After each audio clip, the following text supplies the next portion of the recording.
निवडणुकीमध्ये काही पारदर्शकता राहिलेली नाही. पहिली गोष्ट माझ्या माचलपूरमध्ये 10,000 नाव आता वेळेवर कमी झालेले आहे. या सगळ्या घोळात हे निवडणुका होणं म्हणजे काही संभ्रम निर्माण करणारी आहे.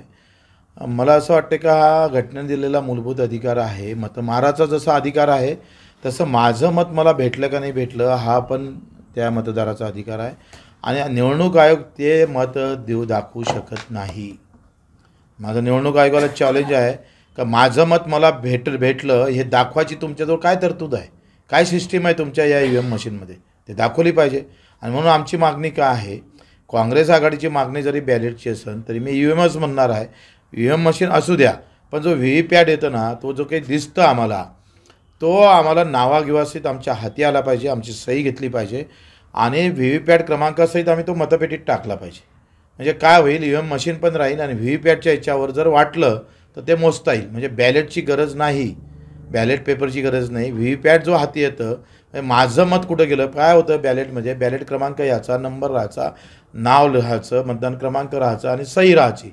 ती आता सिस्टीम संपवली.